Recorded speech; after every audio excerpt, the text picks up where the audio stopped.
Bloomberg Audio Studios. Podcasts, radio, news. You're listening to Bloomberg Businessweek with Carol Massar and Tim Stenovec on Bloomberg Radio. According to the U.S. Small Business Administration, the U.S. has more than 36 million small businesses, and those businesses provide close to 46% of employment in the private sector. And our next guest knows a lot about that. He is someone I have known for a long time. Brad Finkel is CEO of Hoboken Farms. It's a family-owned company, started out in local farmers markets, and has grown into a business that sells pasta and sauces all over the country. And it's taken you, first of all, welcome. Thank you. Great to be here. It's great to have you Happy here. Happy birthday. Oh, thank you. But I have known you a long time, and I want to get into how you've gone from farmers markets to so much more. Sure. But I want to also ask you, because you guys, I've been to your, bought from your different stands and so on. Hamilton Park, Jersey City. I have. And so you guys have people out in front talking with consumers all the time. How would you say the consumer's doing right now? I think the consumer is scared. I think the consumer is confused. I think the consumer is trying to grab onto some form of an idea of what they can plan for, and they can't find it. So being more discretionary in spending? Do you see that? In my exact world, I find consumers are not going out to eat to restaurants as much. They are cooking at home, so they're coming to us, but they certainly want unbelievably high quality, and they also want value for their money. I see that too. People aren't ordering food as much here in New York City. They're not getting delivery as much. We're definitely not doing that. I've talked to some folks about this for a couple of reasons. One, the prices have, with all the fees added on, have become incredibly high. So yeah, I think people are cooking more at home. Is this how is this moment different from other moments that you've sort of experienced being in this space? I know that your business has grown a lot in recent years, but you've had a good eye on the consumer for quite a long time. I started my business in 1992. Yeah. We participate in up to 800 farm markets a year. That's outdoors, underneath tents, on the street, face to face with our consumers. In 2001, we were there during 9/11. Then during the recession, we went through that. This feels kind of like a combination of both. Not just confusion, but fear. This is such a different message than we're getting from the executives of big companies. Yeah, who seem to be still upbeat about a lot of things. Well, I mean, if you're an investor, that's great. But if you're trying to feed your family and you're not going to restaurants anymore and you're going to supermarkets, and if not supermarkets, farm markets. Brad, it's so interesting because I think about some of the things that we spend headlines talking about. And today's a day where we talked a lot about the Federal Reserve. I'm not going to ask for your view on that, but it's just one of the Kevins. Nice. Well done. But this is why I've loved talking to you over the years. You've also been a real estate investor. You've sold businesses. But it's what really matters when it comes to small businesses. Is it changes in the administration? Is it any of that stuff? Far be it for me to be able to say what matters, but what matters to me is stability.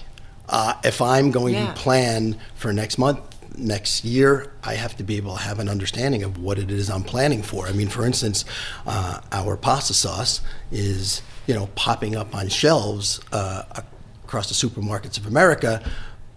Tariffs hit. Our ingredients, our COGS go up. What do you do about that? So as a small business, it is something that hits our pocketbook. Last night, I just read a posting from a really well-known restaurant that is closing its doors. Wow. And it was really like, I cannot do this anymore. It is just a horrendous place in the country to be able to do, we saw that during COVID. We were shocked by how many even very well-known chefs and restaurateurs who were struggling, and we thought they would be good. We want to get to your story because farmers market is where you began. You have tons of farmers markets, and you're doing it in crazy weather and even this weekend in the cold. How do you get to where you've got multiple not brands, but jars of sauces, different things, and you've become a much bigger business. You're in a ton of stores around the country. And tell me if I'm wrong, because my daughter said, I think I bought them in London. We do have a couple of places in London that you can buy it at. Smaller, independent. In fact, we just got an order from Ireland today, and the tariffs affected. Now all of a sudden, there's a lot more hoops that we have to jump through. I was a teenager living in Hoboken, New Jersey, playing bass in a band, in a van, touring from Hoboken to Maine, down to Virginia, to Memphis, to Nashville, into Austin, Texas. And as you could imagine, that is not a great plan for financial stability. So I was going to Ramapo College in Mahwah, New Jersey, up Route 17, and I would meet these nice kids who weren't from Hoboken, and they would say, would you like to come over from my house? And I said yes, and then I would get a phone call. Hey, my mother wants to know, could you bring some mozzarella? Sure. My father wants to know, could you bring some baguettes from Dom's Bakery at 6th and Grand? Absolutely. And this kept on happening, and I said to my grandmother, do they not have bread and cheese where they live? But what it was in my sociology class that I heard about was the gentrification in Hoboken had started. These were ex-Hobokenites who had moved to the suburbs, and I started a home delivery service. Literally, if you called me and left a message on my old cassette answering machine on Monday, I delivered to you on Tuesday. If you called on Thursday, I delivered to you on Friday, and I ended up with a couple of hundred customers. One of those customers was a gentleman named Peter Baronio. Peter Baronio became the Economic Development Director for Englewood, New Jersey, called me up and said, we're having a farm market, would you like to come? I said, what's a farm market? And he said, I don't know, but we're having one. Isn't that crazy? Because they're everywhere now. Well, now they are, but kind of started as a side hustle. I made a marinara sauce, and that marinara sauce really took off. Now, that's kind of the short story. People would stand online and buy it by the case. A very important buyer from Whole Foods saw that line of people, tried our sauce and called me up on a cell phone and said, we'd love to have you in our stores. And I said, which one? They said, all of them across the Northeast. So that started my journey from farm market to supermarkets across America. We're speaking to Brad Finkel, founder and CEO of Hoboken Farms. Here in the studio, you brought a selection of what you do offer. It includes pasta and sauces. How have you been able to keep the taste and the ingredients consistent as you've scaled and gotten bigger? Oh, wow. We go were you able to do that? Well, we go to every run. We are there. So we're tasting tests, we're tasting color, we're tasting viscosity, we have sugar content. So if it does not meet those expectations, it gets donated to the Community Food Bank of New Jersey. But I want to go back, because I know this. You had mentioned to me that one of the reasons you got into sauce is your customers started asking for it. Because I bought your ravioli, and people were like, can I get some sauce? Right. So all day, every day, we sell now hundreds of thousands of loaves of bread and tons of mozzarella and burrata, countless coolers of ravioli, and people would come to us and say, do you have any sauce to go with that ravioli? Nope. Do you have any sauce to go with the pasta? I do not. And finally, a very Jersey guy, came over and said, hey, dummy, who are you standing next to? And I looked to my right, and there was Kurt Alstead from Alstead Farms, there was Dale from Stony Hill Farms, there was Matt from Cherry Grove Farms, there was Doug from Race Farms.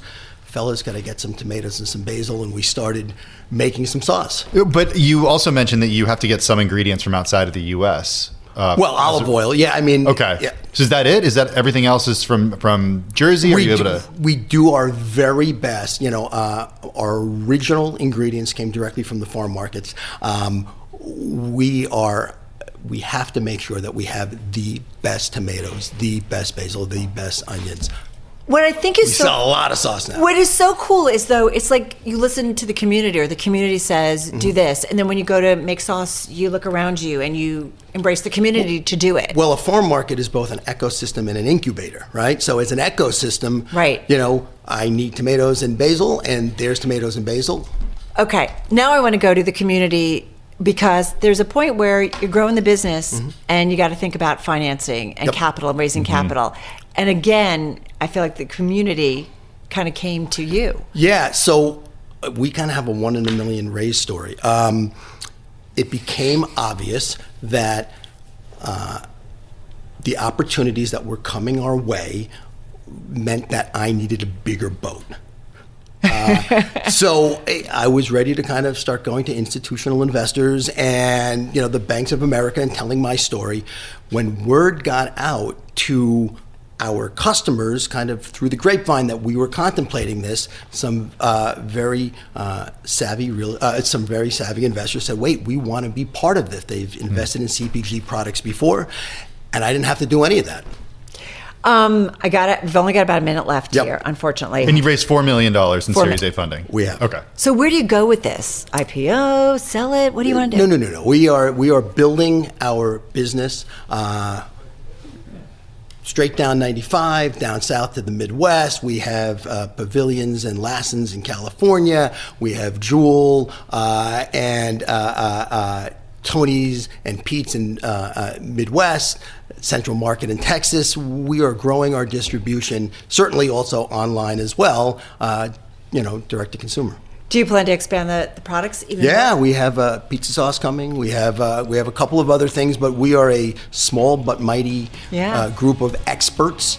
So I was able to get those economics to bring on expertise and better execution, and that's allowing us to scale across America. That's why we like talking. It is the backbone of the U.S. economy. Brad Finkel, thank you so much.